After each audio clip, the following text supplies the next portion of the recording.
Amis internautes, bonjour. Armelle, bonjour. Bonjour Thierry. Donc aujourd'hui, tu nous fais découvrir quel végétal?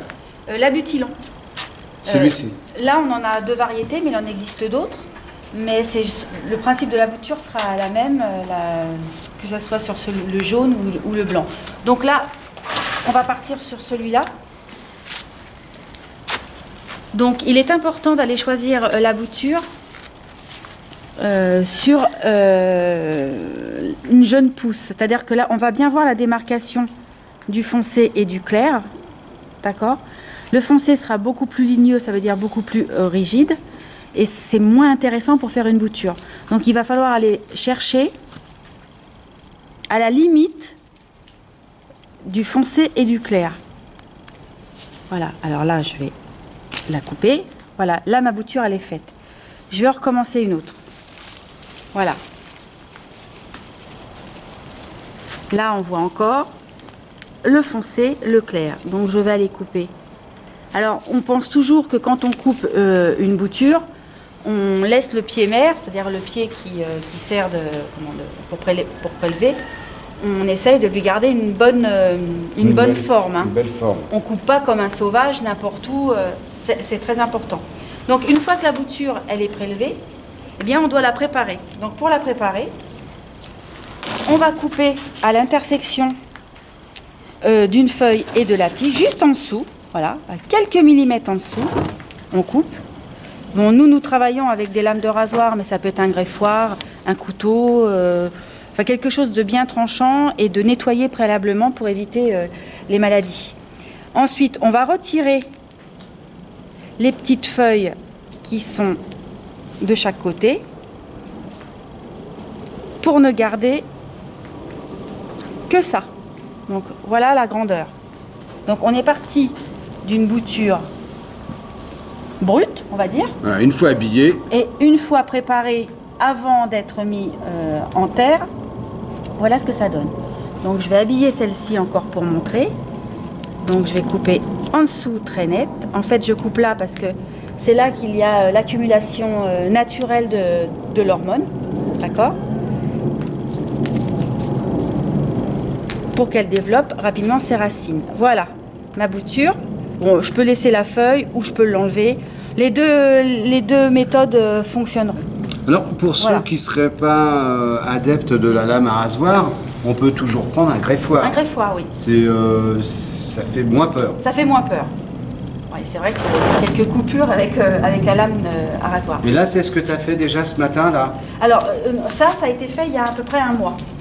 Ce sont des boutures qui ont été mises à l'étouffer, c'est-à-dire protégées avec une bâche de plastique pour garder un petit peu une température un peu plus chaude, humide, voilà, avec et plus humide. Voilà. l'hygrométrie, oui. Donc, le principe, là on a préparé une plaque vide.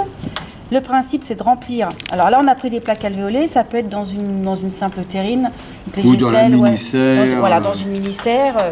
Voilà, on met un mélange de terreau universel. On peut mélanger un petit peu de sable si l'on veut pour aérer la terre. Et ensuite, eh bien, simplement, on prend sa bouture qui est prête. On trempe dans l'hormone de bouturage. C'est parce qu'on est impatient et on a envie que ça se développe encore plus vite. Mais on se rappelle que déjà à l'intersection, il y a ce qu'il faut. Il y a ce qu'il faut.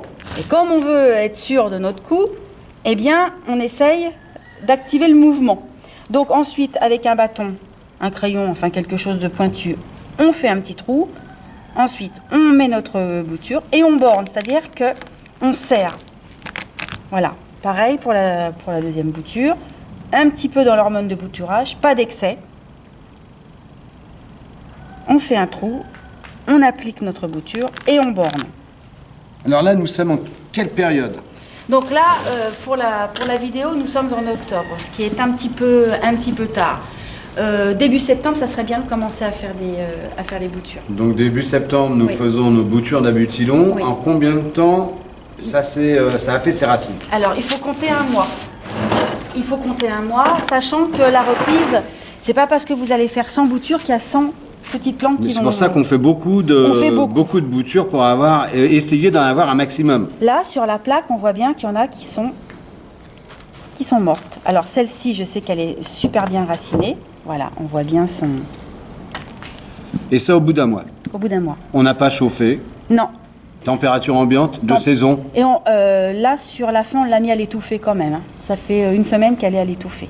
Voilà, là, la racine, elle est prête à être empotée dans un pot légèrement plus grand. Ce sont des plantes qui vont passer l'hiver au chaud, hein, surtout les jeunes plants.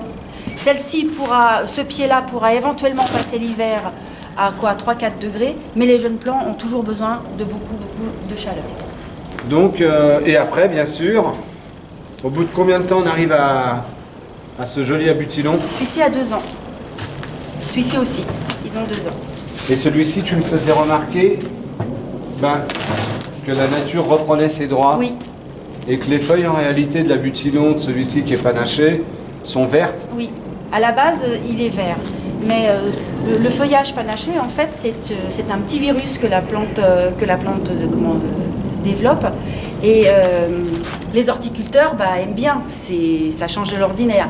Donc nous, on veut garder le panachage, donc il faut prendre un sécateur quand c'est comme ça. Et on coupe, on ne veut pas du tout que ça soit l'original. Oui, qui dénature. L'originel, oui, tu comprends ce que je veux dire? Absolument. Qui reprennent le dessus. On veut garder ce côté panaché. Alors pareil, même principe pour cette bouture, hein. On coupe à l'intersection de la feuille, etc. Exactement le même principe. Je rappelle que ce sont des boutures difficiles quand même. C'est-à-dire qu'on n'a pas 100% de réussite. Donc il faut prévoir un petit peu plus à chaque fois. Voilà. Eh ben, à bientôt. Bravo. Merci, à la prochaine vidéo.